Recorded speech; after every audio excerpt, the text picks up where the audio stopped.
والعاقبۃ للمتقین والصلاة والسلام على سیدنا ومولانا محمد وآلہ واصحابہ وذریاتہ واہل بیتہ اجمعین، اما بعد فاعوذ باللہ من الشیطان الرجیم، بسم اللہ الرحمن الرحیم۔ یا ایہا الذین آمنوا اتقوا اللہ وکونوا مع الصادقین۔ آمنت باللہ صدق اللہ المولانا العظیم وصدق رسولہ النبی الامین المتین المبین المعین الکریم، ونحن على ذلك لمن الشاہدین والشاکرین والحمد للہ رب العالمین۔ بگرداب بلا افتاد کشتی، ضعیفان شکستہ رات کشتی، بحق خواجہ عثمان ہارون مدد کن یا معین الدین چشتی۔ قادریم نعرہ یا غوث اعظم نی زنم، دم ز شیخ سرکار بانسا قطب عالم نی زنم۔ قادریم نعرہ یا غوث اعظم نی زنم، دم ز شیخ اسماعیل آقا قطب عالم نی زنم، دم ز شیخ احمد رضا خان قطب عالم نی زنم۔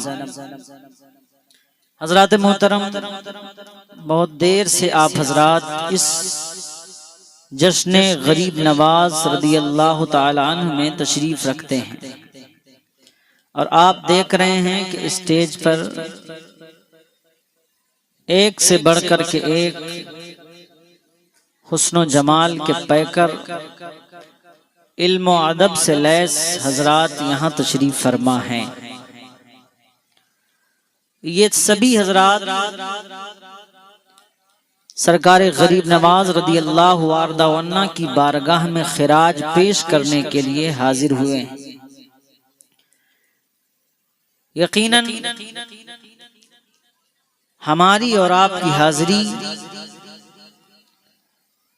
اس بزم محبت میں جو ہوئی ہے، اس کے بارے میں ہمارے غریب نواز رضی اللہ وارضہ عنہ کو پتہ ہے۔ آئیے کچھ عرض و معروض سے قبل ہم اور آپ مل کر کے اپنے اور ساری کائنات کے آقا اور مولا، رحمت عالم نور مجسم فخر بنی آدم جناب احمد مجتبی محمد مصطفیٰ صلی اللہ تعالی علیہ وسلم کی بارگاہ ناز میں ہدیہ درود پیش کریں اور پڑھیں بآواز بلند۔ اللہم صلی علی سیدنا و مولانا محمد وعلی آل سیدنا و مولانا محمد بارک وسلم، صلاۃ و سلاما علیک یا رسول اللہ صلی اللہ تعالی علیہ وسلم۔ سرکار گلزار ملت فرماتے ہیں، سجا ہے ایسا تیرا آستاں غریب نواز۔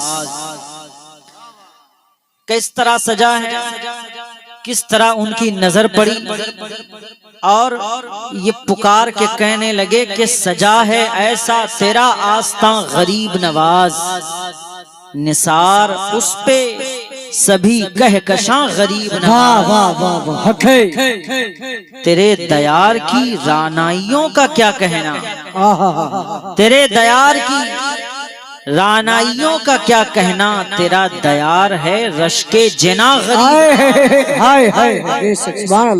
حضور کر دیں جو گلزار پر نگاہ کرم، حضور کر دیں جو گلزار پر نگاہ کرم، بنے میرا بھی وہیں آشیاں غریب۔ حضرات گرامی، آج ہندوستان میں جہاں ہم سانس لے رہے ہیں، جہاں ہم اپنی زبان سے کلمہ طیبہ پڑھتے ہوئے نظر آتے ہیں، ہمارے پاس قرآن مقدس ہے، ہم اس کی تلاوت کرتے نظر آتے ہیں، تو ان تمام چیزوں پر ہمیں احسان ماننا چاہیے سرکار غریب نواز کا کہ میرے آقا سیدنا غریب نواز رضی اللہ عنہ نے ہندوستان کی سرزمین پر آ کر کے اسلام کی ایسی شمع مبارکہ روشن فرمائی جس کی وجہ سے لاکھوں نہیں، کروڑوں نہیں، بلکہ اربوں لوگوں کے دلوں میں عشق رسالت کی شمع روشن ہو گئی۔ واہ واہ واہ، کیوں نہ ہوتی، کیوں نہ ہوتی؟ آیا کون تھا عشق رسالت کی شمع لے کر کے؟ حضرات گرامی، آپ تاریخ کا مشاہدہ کریں، آپ پلٹیں تاریخ کو تو آپ کو پتا چلے گا کہ میرے آقا کریم علیہ الصلوۃ والتسلیم کی اس دین کی نشر و اشاعت سب سے زیادہ اگر کسی نے کی ہے تو وہ دو لوگ تھے، اور ان دو لوگوں کی جماعتیں تھیں۔ وہ دو لوگ ہی نہیں تھے بلکہ وہ دو بڑی جماعتیں تھیں۔ ایک یا تو صحابہ کرام رضوان اللہ تعالی علی مجمعین اور ان کی اولادوں کی جماعتیں نکلی ہیں، اور اسلام کا پرچم انہوں نے پوری دنیا میں گاڑ کے رکھ دیا ہے، پوری دنیا میں لہرایا ہے، اور دوسری کوئی اور نہیں تھا، دوسرا کوئی اور نہیں تھا، دوسری جماعت کوئی اور نہیں تھی، بلکہ دوسری جماعت میرے مصطفیٰ کریم علیہ الصلوۃ والتسلیم کی اولادیں تھیں کہ وہ جہاں جہاں گئیں، جس طرف گئیں، جس سمت گئیں، اس طرف اسلام کا بول بالا ہوتا ہوا نظر۔ سبحان اللہ، آپ ایران میں جائیں، آپ تہران میں جائیں، آپ افغانستان میں جائیں، آپ ہندوستان میں جائیں، آپ کہیں بھی چلے جائیں، جہاں جہاں بھی آپ دیکھیں گے مصطفیٰ کریم علیہ الصلوۃ والتسلیم کی اولادوں کا گنبد آپ کو نظر آئے گا۔ کیوں نہیں نظر آتا؟ کیوں نہیں آپ یہ دیکھ لیتے؟ کیوں آپ کو یہ بات سمجھ میں نہیں آتی کہ میرے آقا کریم علیہ الصلوۃ والتسلیم کی اولادوں نے کتنی خدمات دین کی ہوئی ہیں؟ یہ کیوں نہ کرتے؟ اللہ اکبر پیارے، حجۃ الوداع کا موقع ہے، میرے آقا کریم علیہ الصلوۃ والتسلیم نے فرمایا، اے میرے صحابہ، میں تمہارے درمیان دو وزنی چیزیں چھوڑ کر کے جا رہا ہوں۔ اللہ اکبر، آقا نے فرما دیا اگر ان کے دامن سے وابستہ رہو گے تو کبھی گمراہ نہیں ہو سکتے، اگر ان کے دامن سے وابستہ رہو گے تو کبھی جو ہے غرقاب نہیں ہو سکتے۔ ان کے دامن سے وابستہ رہنے کی تلقین مصطفیٰ فرما رہے ہیں۔ اس کا مطلب یہ ہے کہ اگر ان کے دامن کو چھوڑ دیا جائے گا، ان کے دامن سے الگ ہو جایا جائے گا، ان کا دامن چھوڑ کر کے کسی اور کا دامن پکڑا جائے گا تو پھر جو ہے ہم گمراہ ہوتے ہوئے نظر آئیں گے، پھر جو ہے ہم غرقاب ہوتے ہوئے نظر آئیں گے۔ وہ دونوں چیزیں کون سی تھیں؟ وہ دونوں چیزیں کوئی اور چیز نہیں تھی۔ ایک قرآن تھا جو حضور ہمارے لیے وزنی دے کر کے گئے، اور دوسری اپنی اولاد کو دے کر کے گئے کہ اہل بیت اطہار کے دامن سے وابستہ جب تک کے رہو گے تم گمراہ نہیں ہو سکتے ہو، تم راستے پر چلتے ہوئے نظر آؤ گے، کیونکہ قرآن کو اس وقت تک صحیح معنی میں سمجھا نہیں جا سکتا جب تک کہ عشق رسول اللہ اور اس کے آل رسول اللہ کو سینے میں بسا۔ نعرہ تکبیر، نعرہ رسالت، نعرہ رسالت، علماء اہل سنت، جشن خواجہ غریب نواز، نعرہ تکبیر۔ واہ واہ، کہاں مصطفیٰ کی اولادیں نہیں ہیں؟ ارے کربلا میں مصطفیٰ کی اولادیں ہیں، ہندوستان میں مصطفیٰ کی اولادیں ہیں، اجمیر معلیٰ میں مصطفیٰ کی اولادیں ہیں، مسولی شریف میں مصطفیٰ کی اولادیں ہیں، بلگرام شریف میں مصطفیٰ کی اولادیں ہیں، دیوا شریف میں مصطفیٰ کی اولادیں ہیں۔ جہاں جہاں آپ جائیں گے اور دیکھیں گے کہ یہاں جو ہے یہاں پر اسلام کی شمع روشن نہ تھی، وہاں پہ آپ کو پتا چل جائے گا یہاں مصطفیٰ کی اولاد آئی ہیں۔ ارے میاں یہی نہیں بلکہ بڑی بڑی جنگیں اس وقت تک فتح نہیں ہوئی جب تک مصطفیٰ کی اولاد شامل نہیں ہو گئی۔ یہی ہندوستان کی سرزمین ہے، اس ہندوستان میں ایک جنگ لڑی جا رہی تھی، وہ جنگ فتح یابی کے دامن سے ہمکنار نہیں ہو رہی تھی، فتح نصیب نہیں ہو رہی تھی۔ اس جنگ کے اندر نہ جانے کتنے لوگوں نے اولیاء کاملین نے آ کر کے بشارتیں دی، جب تک کہ اس جنگ کے اندر سرکار مسولی رضی اللہ عنہ کے بڑے صاحبزادے حضرت سید کمال الاولیاء رضی اللہ وارضہ ورنہ جب تک کہ اس جنگ میں شامل نہیں ہوں گے تب تک کہ اس جنگ کو فتح نہیں ملے گی۔ اللہ اکبر۔ اور جب اس جنگ میں جا کر کے سرکار کمال الاولیاء شامل ہوئے تب جا کر کے جنگ کو فتح یابی ملی ہے۔ نہیں بلکہ پیارے حضرت اورنگزیب عالمگیر رحمت اللہ تعالیٰ علیہ ہیں، جنگ لڑ رہے ہیں، جنگ میں فتح نہیں مل رہی ہے، پسو پیش میں ہیں، اتنی جنگ میں لوگ شہید بھی ہو رہے ہیں، جنگ میں فتح نہیں مل رہی ہے۔ ایک دن جو ہے غمناکی کے عالم میں ایک دن جو ہے غم اتنا سر پہ سوار ہو گیا، غم کو لے کر کے سو گئے۔ آقا کریم علیہ الصلوۃ والتسلیم کی آمد ہوئی، فرمایا اورنگزیب گھبراؤ نہیں، پریشان نہ ہو، کل جو ہے تمہارے یہ جو لشکر ہیں ان لشکر میں کوئی اور نہیں ہے بلکہ میرے دو شہزادے موجود ہیں، تم ان کے پاس جاؤ، ان سے دعا کرواؤ، ان کے پاس جاؤ۔ یاد رکھو جب وہ ان کے پاس جاؤ گے تو پھر یاد رکھ لینا ان کے پاس جانے کے بعد، ان کے دامن سے وابستہ ہونے کے بعد، ان کے قریب جانے کے بعد، ان سے دعا لینے کے بعد اس جنگ میں فتح یابی مل جائے گی۔ وہ کہنے لگے یا رسول اللہ علیہ السلام اتنے لوگ ہیں، ہم پہچانیں گے کیسے، ہم پہچانیں گے کیسے، ہم تو ان کو پہچان نہیں پائیں گے۔ میرے آقا نے فرمایا گھبراؤ نہیں، کل ایک طوفان آئے گا، بہت تیزی کا طوفان ہوگا، خیمے اڑتے ہوئے نظر آئیں گے، جو چراغ چل رہا ہوگا بجھتا ہوا نظر آئے گا، لیکن تم نکل پڑنا، دیکھ لینا اس تیز آندھی میں، تیز طوفان میں جو چراغ روشن نظر آئیں گے تو خیمہ بچا ہوا نظر آئے گا، وہ خیمہ کسی اور کا نہیں ہوگا، وہ میری اولاد کا خیمہ ہوگا، وہ میری آل کا خیمہ ہوگا۔ دوسرا دن جب آ گیا اور جب نکل پڑے، نکلتے ہیں کیا دیکھتے ہیں کہ چاروں جانب جو ہے خیمے اڑے ہوئے ہیں، لیکن ایک جگہ ایسی ہے جہاں خیمے میں چراغ چل رہا ہے، جہاں خیمہ سلامت ہے۔ اللہ اکبر پیارے ذرا دیکھو تو صحیح، طوفان کے اندر بھی اتنی طاقت نہیں ہے کہ وہ آل رسول اللہ کے آل پاک مصطفیٰ کے خیموں کو اڑا کر کے لے جائے، کسی آندھی کے اندر اتنی طاقت نہیں ہے کہ وہ جلتے ہوئے چراغ جو آل رسول اللہ کے خیمے کا ہے اسے بجھا سکے۔ اللہ اکبر پیارے، کیسے بجھ جائے جبکہ آقا نے انہیں وزنی کہا ہوا ہے، کیسے بجھ جائے، کیسے اڑ جائے ان کا خیمہ جبکہ آقا نے وزنی کہا ہوا ہے اپنی اولاد کو۔ یعنی پیارے جب پہنچے نا، جب وہاں پہنچے اور پہنچنے کے بعد کہا کہ آل پاک مصطفیٰ آپ میرے لشکر میں شامل ہیں اور مجھے پتا نہیں ہے، آپ دعا کیجئے کہ اللہ تبارک و تعالیٰ اس لشکر کو کامیابی عطا فرما دے، اس جنگ میں کامیابی مل جائے۔ کہنے لگے ہاں ضرور کامیابی ملے گی، گھبراؤ نہیں، کل ہم دونوں لوگ آگے جھنڈا لے کر کے چلیں گے، اور جب آگے ہم جھنڈا لے کر کے چلیں گے تو اللہ اکبر پھر اللہ تبارک و تعالیٰ اس جنگ میں کامیابی عطا فرما دے گا۔ اللہ اکبر ساری دنیا نے دیکھا، اب تک کہ جھنڈا دوسرے کے ہاتھ میں تھا، کامیابی نہیں مل رہی تھی، اب تک کہ سپہ سالار کوئی اور تھا، کامیابی نہیں مل رہی تھی، اب تک کہ جھنڈا آگے لے کر کے کوئی اور چل رہا تھا، کامیابی نہیں مل رہی تھی، لیکن جیسے مصطفیٰ کی اولاد آئی ہے، جھنڈا ہاتھ میں تھاما ہے۔ اللہ اکبر جب قلعے کے قریب پہنچے ہیں، قلعے کا دروازہ تانبے کا تھا اور موٹا تھا، اتنا موٹا تھا کہ ادھر سے آگ لگا دی گئی تھی، اور آگ کی تپش کی وجہ سے وہ موٹا دروازہ بالکل سرخ ہو گیا تھا، جو لوگ وہاں جاتے چپک جایا کرتے تھے۔ لیکن اب مصطفیٰ کی اولاد جا رہی ہے، اب مصطفیٰ کریم علیہ السلام کے بیٹے جا رہے ہیں، اب آل پاک مصطفیٰ جا رہے ہیں۔ جب آگے پہنچے اور ہاتھیوں پر سوار ہو کر کے ہاتھی کو اشارہ کیا، ہاتھی نے اپنے سر سے اس دروازے کے اوپر ٹھوکر ماری۔ اللہ اکبر، بیٹھے کون تھے؟ مصطفیٰ کی اولاد بیٹھی ہوئی تھی۔ اب جب ٹھوکر ماری تو دروازہ گر گیا، اور جیسے ہی دروازہ گرا لوگ اندر داخل ہو گئے اور فتح نصیب ہو گئی۔ حضرت گرامی کیا آپ نے نہیں دیکھا یہ زمانہ اپنی چالیں چلتے رہے، چاہے جتنا چلتا رہے، کامیابی تبھی ملے گی جب مصطفیٰ کریم علیہ السلام کی اولادوں کی دعائیں شامل ہوں گی اور ان کا ساتھ شامل ہوگا۔ بے شک نعرہ تکبیر، نعرہ رسالت، مسلک اعلی حضرت جشن خواجہ غریب نواز، نعرہ تکبیر، نعرہ رسالت۔ سرکار غریب نواز کون ہے؟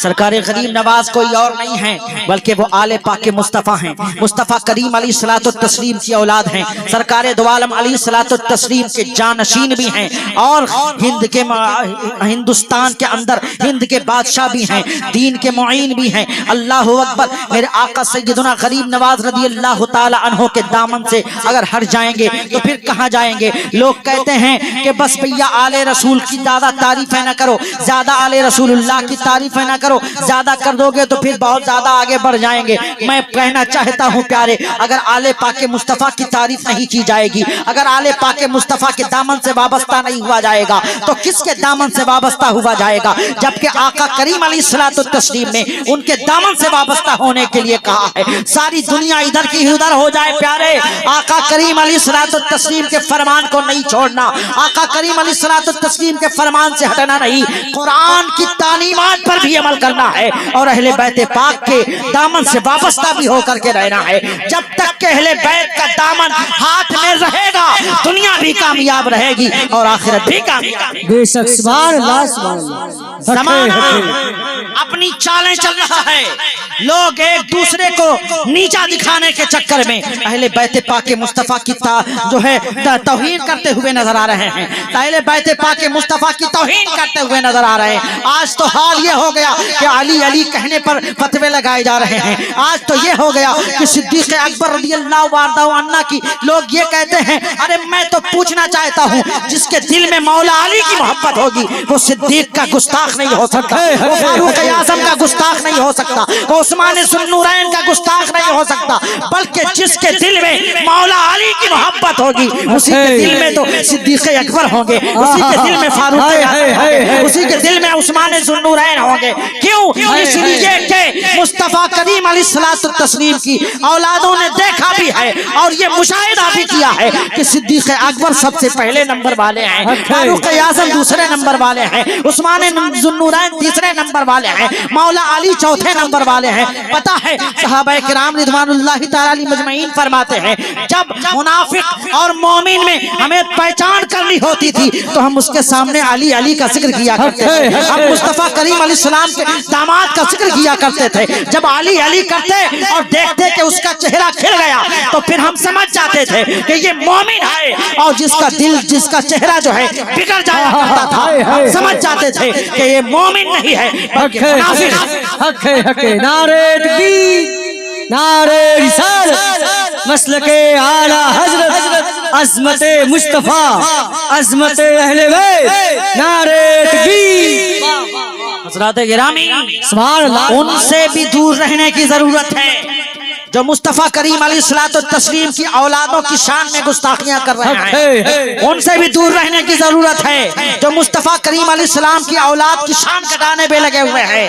ہم اس بات کا انتظار نہیں کرتے کہ محرم الحرام شریف آئے گا تب ہم اہل بیت کی پاکی پر تقریریں کرتے ہوئے نظر آئیں گے. ہم اس بات کا انتظار نہیں کرتے کہ جب محرم شریف آئے گا تب ہم بتائیں گے کہ آل رسول اللہ کی شان کیا ہے, آل رسول اللہ کی عظمت کیا ہے, آل رسول اللہ کا وقار کیا ہے, آل رسول اللہ کا معیار کیا ہے. ہم تو یہ کہتے ہیں پیارے, ہم تو یہ بھی توہین سمجھتے ہیں کہ آل پاک مصطفیٰ زمین پر بیٹھی ہو اور بندہ کرسی پر بیٹھ کر کے تقریریں کرتا ہوا نظر آتا. اللہ اللہ. آج لوگ اپنے دل میں کہتے ہیں اعلی حضرت کا محبت, اعلی حضرت کا پیار لیے ہوئے ہیں دل میں, لیکن بات جب مصطفیٰ کریم علیہ السلام کے اولادوں کی آ جاتی ہے تو پھر کرسی پہ بیٹھ کر کے آل پاک مصطفیٰ کو نیچے بٹھا کر کے تقریریں کرتے ہوئے نظر آتے ہیں اور یہ سمجھتے ہیں کہ ہم نے بڑا کام کر لیا ہے. کل پوچھا جائے گا, میدان محشر میں پوچھا جائے گا تو گروپ پر اسٹیٹس لگا کر کے اور گروپیں بنا کر کے مصطفیٰ کریم علیہ السلام کی اولادوں کی توہین کرتا ہوا نظر آ رہا تھا اور خود کو اہل بیت کا جو ہے اہل بیت کا دوست کہتا تھا. کوئی نہیں سکتا جو اہل بیت سے محبت کرتا ہوگا وہ کسی بھی آل رسول اللہ کی شان میں گستاخی کرتا ہوا نہیں نظر. حق ہے حق ہے. بے شک سبحان اللہ. چاہے وہ زمین کے اوپر ہو اور چاہے زمین کے اندر ہو. انسان آج کل کیا کرتا ہے, واٹس ایپ بنا لیا, گروپ بنا لیا, اس کے اوپر پھر وائرل کرنا شروع کر دیا, کہیں ان کی توہین, کہیں ان کی توہین, کہیں ان کی توہین, کہیں ان کی توہین. ہمیں دیکھنا یہ ہے کہ اس کے دل میں صحابہ کی محبت ہے کہ نہیں, اس کے دل میں اہل بیت پاک مصطفیٰ کی محبت ہے کہ نہیں. ہم اسی کو اپنے سر کا تاج بنائیں گے جو جو سامنے بھی اہل بیت کی محبت کا دعویٰ کرتا ہو اور پیٹ پیچھے بھی اہل بیت کی محبت کا دعویٰ کرتا ہو، ہم اسی کو سر کا تاج بنائیں گے۔ جو سامنے بھی اہل بیت کی شان میں تقریریں کرتا ہو اور پس پشت ہو کر کے بھی اہل بیت کی حمایت کرتا ہوا نظر آتا ہو، ہم اس کو کبھی نہیں مانیں گے۔ جو ایک آل رسول اللہ کی کو تعظیم کے نظر سے دیکھے اور دوسرے آل رسول اللہ کی توہین کرتا ہوا نظر آتا ہے، ہم کبھی اسے نہیں مانیں گے، اس لیے کہ ہم انہیں مانیں گے جنہیں میرے آقا کریم علیہ السلام نے ماننے کا حکم دیا ہے۔ ہم تو یہی کہتے نظر آئیں گے، انہیں جانا، انہیں مانا، رکھا خیر سے الحمد میں دنیا سے مسلمان گیا۔ سرکار غریب نواز کا فیضان یہاں بھی پڑتا ہے، جہاں بھی کوئی بندہ سرکار غریب نواز رضی اللہ عنہ کی شان اور محفلیں سجاتا نظر آتا ہے، وہاں بھی سرکار غریب نواز اسے فیضان دیتے ہوئے نظر آتے ہیں۔ اور پیارے، یہ بڑا ہی حسین موقع ہے، اب ان لوگوں سے محبت کیجئے جن لوگوں نے آپ کو عشق رسول کا جام پلایا ہے، جنہوں نے بتایا ہے کہ آل رسول اللہ کیا ہیں، مصطفیٰ کریم کی اولادیں کیا ہیں۔ ہم ان کو ہرگز نہیں مانیں گے جن کے دل میں کجی ہے، جن کے دل میں عشق رسول اللہ تو ہے، وہ دعویٰ تو کرتے ہیں لیکن آل بیت مصطفیٰ سے ان کا کوئی تعلق نہیں ہے، وہ محبت نہیں کرتے۔ سامنے دیکھا تو محبت بھرے الفاظ نکل آئے اور پیٹ پیچھے دیکھا تو پھر محبت بھرے الفاظ نہیں بلکہ جو ہے بغض و عناد کی جو ہے انبار کھولے پڑے ہوئے ہیں۔ اللہ تبارک و تعالی ہمیں ایسے لوگوں سے بچائے اور اہل بیت کی سچی محبت ہمارے دلوں میں ڈال دے۔ ہمیں لگتا ہے پیارے، آخری بات میں کہوں گا، علامہ ثاقب رضا صاحب، آخری بات یہی کہوں گا، ہمیں لگتا ہے ان کے ہاتھوں سے وہ جو دو وزنی چیزیں تھی ان میں سے ایک ضرور چھوٹ گئی ہیں، ورنہ وہ کبھی اس طرح کی گستاخیاں کرتے نہیں نظر آتے۔ انہیں سوچنا چاہیے کہ آقا نے فرمایا تھا کہ جو ہے میں تمہارے درمیان دو وزنی چیزیں چھوڑ کے جا رہا ہوں، اگر ان کے دامن سے وابستہ رہو گے تو کبھی گمراہ نہیں ہوگے۔ ایک قرآن ہے اور دوسرا مصطفیٰ کریم علیہ السلام کی اولاد۔ سبحان اللہ۔ اللہ تبارک و تعالیٰ کی بارگاہ میں دعا ہے، پروردگار ناچیز سے بولنے میں کسی قسم کی کوئی غلطی ہو گئی ہو تو پروردگار عالم جل شانہ اپنے فضل و کرم سے ہمیں معاف فرمائے۔ استغفر اللہ ربی من کل ذنب واتوب الیہ، لا الہ الا اللہ محمد رسول اللہ صلی اللہ تعالی علیہ وسلم۔ آمنت باللہ، صدق اللہ العظیم۔ السلام علیکم ورحمۃ اللہ۔